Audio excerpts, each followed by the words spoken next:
क्या बात जो इस SIT में जो लोग हैं उसे लैपटॉप से वो कॉन्फ्रेंसिंग हुई, उन्होंने मुझसे जानकारी ली। बहुत ठीक बात कही उन्होंने कि जो कुछ भी आपको जानकारी हो पूरी बताइए। मैंने उनको पूरी बात बता दी और उन्होंने कहा कि यदि कोई प्रमाण आपको मिलते हैं तो आप हमें अवगत कराइएगा। कल मैं कुछ कागज भी दूंगा जो मेरे पास है, और भी जो जानकारी वो भी साझा करूंगा। तो जो वार्ता है उसमें हमने एक लाइन कहा कि अपराधियों को दंड मिले, वो कोई हमारा सगा संबंधी भी क्यों न हो। सर, कोई प्रूफ आपके पास है जो आप कल उनको रख के देंगे? और आपने कहा है कि पूछा गया है कि ट्रस्टियों को लेकर भी पूछा गया है कि चंदा चोरी के मामले में आप किनके बारे में जानते हैं? हाँ, सबके बारे में हमने बता दिया, जितना उन्होंने पूछा। जो क्या पूछा उन्होंने पूछा कि किसका किसका क्या रोल था, क्या जानते हैं। तो हमने सारी बातें जितनी हैं, जो मैं आपको लगातार बताता रहा हूँ उतनी ही बात है, तो वो सारी चीज़ें हमने उनको बताया कि ये 1250 रामशिलाएं पहले गायब हुई हैं, कोई नई बात नहीं है। इसके बाद मंदिर बनने के बाद जो इस ट्रस्ट में लोग जुड़े हैं उनके अपने कर्मों का खुलासा अब तो दुनिया के सामने है। अब अकेले मैं तो नहीं कह रहा हूँ, तो पूरा देश कह रहा है, और आप जांच कर रहे हैं, आपकी जांच में सारी चीजें सामने आ गई हैं। तो उन्होंने कहा ठीक है। अगर SIT से आपको कोई सूचना मिली है मिलने की या क्या? नहीं, मुझे जानकारी दी गई कि अब आप बयान दे दीजिए। तो हमको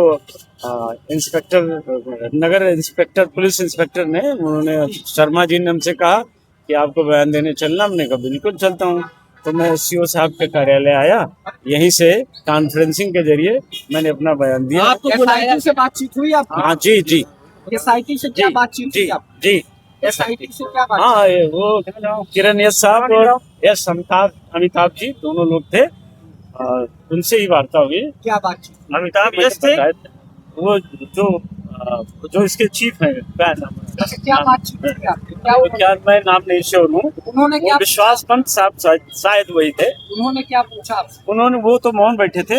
वो किरण यश साहब जो IG हैं, वो इसकी जानकारी ले रहे थे। मैंने उनको सारी चीजें बता दी, और वो जो 2002 से 1250 रामशिलाओं से लेकर अब तक जो कुछ हुआ है, मैंने उनको सारी बातें बता दी डिटेल में, और कार्यवाही की अपेक्षा की है। कार्यवाही चाहते हैं इसमें।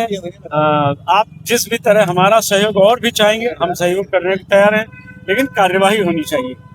इसीलिए अयोध्या को जो कलंक लगा, हाँ, ये जो हमारे अयोध्या के माथे पर, अयोध्या वासियों के माथे पर कलंक लगा है, ये पीड़ा लेकर जो हम रो रहे हैं, जो हम पीड़ित हैं, जो हम अयोध्या के लोग पूरी दुनिया में कहीं जाते हैं तो लोग कहते हैं कि अयोध्या के लोगों ने भगवान राम को नहीं बख्शा है, तो ये कलंक मिटना चाहिए। ये आवश्यक है। इस कलंक को मिटाने के लिए हमें जहाँ भी जाना पड़ेगा, जहाँ जिसकी जरूरत पड़ेगी, कोई पूछेगा मैं जरूर जाऊँगा, क्योंकि ये हम अयोध्या वासियों की पीड़ा है। 22 लाख अयोध्या वासियों की पीड़ा है, और पूरे देश के 125 करोड़ सनातनियों का दर्द है।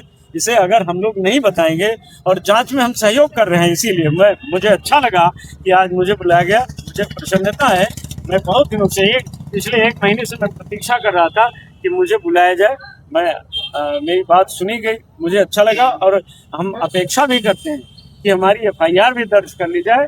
FIR दर्ज करने के बाद अगर दोषी हैं, 100% दोषी हैं, तो वो लोग जेल भेजे जाएं। अगर मेरे द्वारा लगाया गया आरोप या सच्चाई मेरी गलत दिखती है, तो मैं खुद दंड भुगतने को तैयार हूँ, लेकिन जिन्होंने चोरी किया है उन्हें सजा मिलनी चाहिए। तो इसके लिए कोई बचाव नहीं। कल आप हाँ, बिल्कुल रोकी गई।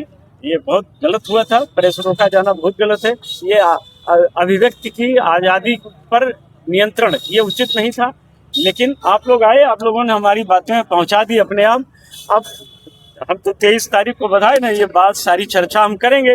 लेकिन अब SIT ने हमसे बातचीत जो किया है, पूछताछ किया है, जानकारी ली है, हम उन्हें और भी जानकारी देंगे इसमें, और अगर आवश्यकता पड़ी तो हम 23 को और बातें आप लोगों को। क्या लग रहा है, लगातार आवाज आप उठा रहे हैं, अब आपने मुझे लगता है कि इंसाफ होगा, न्याय होगा। योगी ताकि तो भरोसा, मुझे योगी जी पर भरोसा है।